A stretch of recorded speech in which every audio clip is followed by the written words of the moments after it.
तो hello guys, कैसे हो आप सब। मेरे एक और ब्लॉग में आपका स्वागत है। मैं आज आपको बताऊंगा कि कोर्ट में क्या क्या आज घटनाएं हुई, चीज़ें हुई, क्या मैटर हुए, सब मैं आपको बताने जा रहा हूं। कोर्ट नंबर 11 साकेत कोर्ट में एक जज साहब के पास एक मैटर लगा हुआ था, एक वकील साहब का था। और वकील साहब जो है उनका एक चालान था मोटा मोटा 10,000 रुपये का। तो जब वहाँ पे छवि बंसल की कोर्ट थी तो तब उनसे बात की गई जज साहब से कि पर्सनल मैटर है और वकील साहब का है। तो उनका एटीट्यूड अलग था।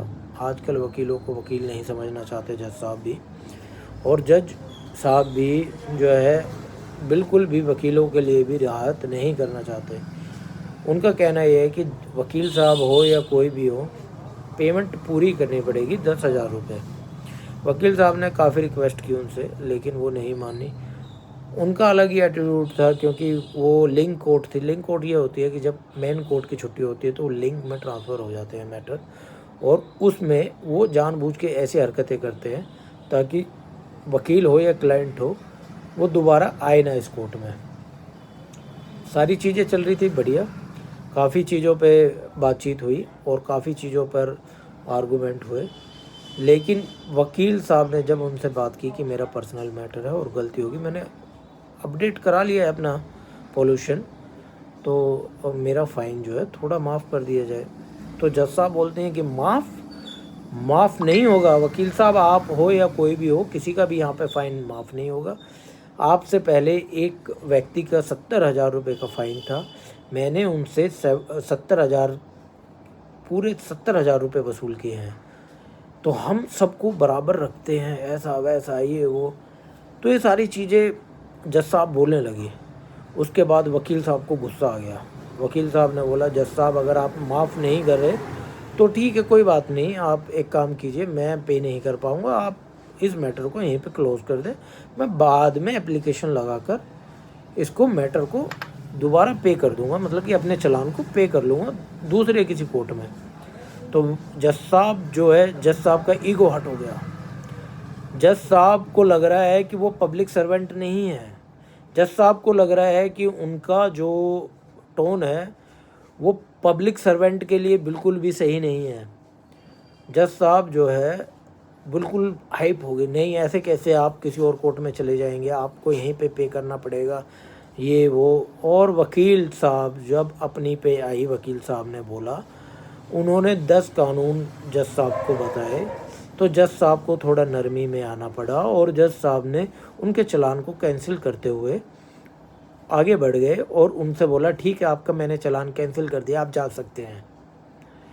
मतलब कि वकील जो है जज को लॉर्ड बोल रहे हैं, वकील जज को भगवान समझ रहे हैं, वकील जज को इतनी रिस्पेक्ट दे रहे हैं कि वकील साहब जो है जज को इतनी रिस्पेक्ट देते हैं, फिर भी जज और वकील का रिश्ता सुधरने का नाम नहीं ले रहा है। ये हर कोर्ट में हो रहा है।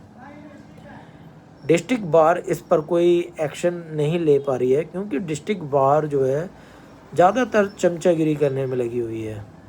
डिस्ट्रिक्ट बार में जो चुन जाते हैं लोग, उनमें वो गरिमा नहीं है, उनमें वो यूनिटी नहीं है, उनमें वो नेता के गुण नहीं हैं जो एक नेताओं में होने चाहिए, और वकीलों की आवाज़ को एक बुलंद तरीके से उठाना चाहिए।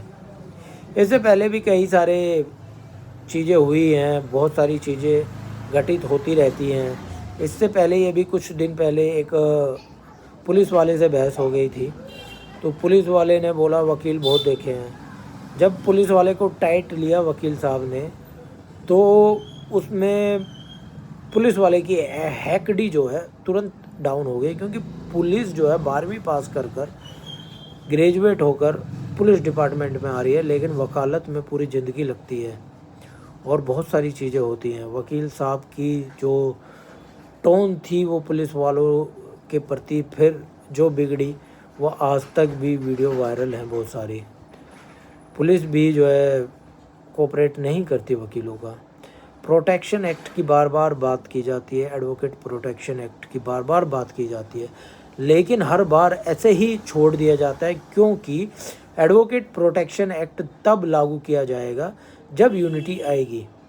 लोग वकीलों को गोलियां मार रहे हैं, लोग वकीलों को जान से मारने की कोशिश कर रहे हैं, लोग वकीलों के खिलाफ लड़ने की कोशिश कर रहे हैं, बहुत सारी चीज़ें वकीलों के खिलाफ हो रही हैं। उसके बाद भी आज तक प्रोटेक्शन एक्ट का कहीं नाम नहीं है। गवर्नमेंट चेंज हो रही है, नेता चेंज हो रहे हैं, बीसीडी में नेता चेंज हो रहे हैं, सभी बारों में नेता चेंज हो रहे हैं, लेकिन एडवोकेट प्रोटेक्शन एक्ट अभी तक लागू नहीं हुआ है।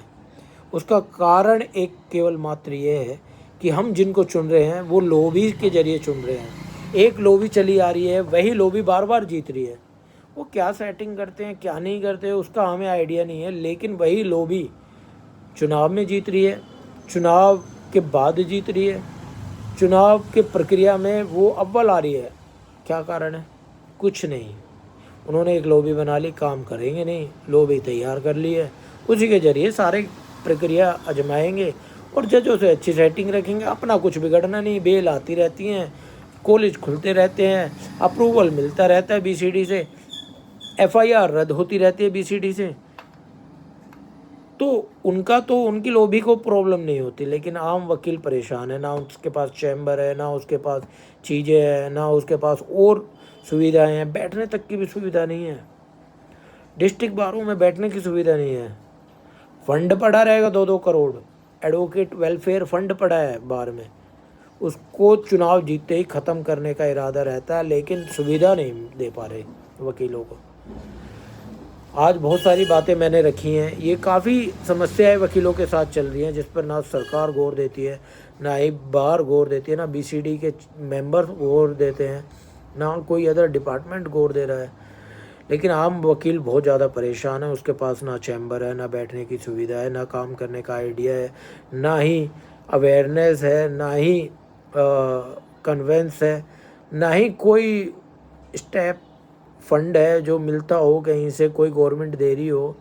एक छोटा मोटा क्लेम है, वो भी मेडिकल क्लेम है, उसके लिए भी कुछ लोगों ने बहुत फाइट किए तब जाकर वो अप्रूव हुआ है, जो हर साल मिलने लगा है। नहीं तो केजरीवाल के द्वारा ही वो अप्रूव कराया गया था। केजरीवाल ने बहुत वकीलों के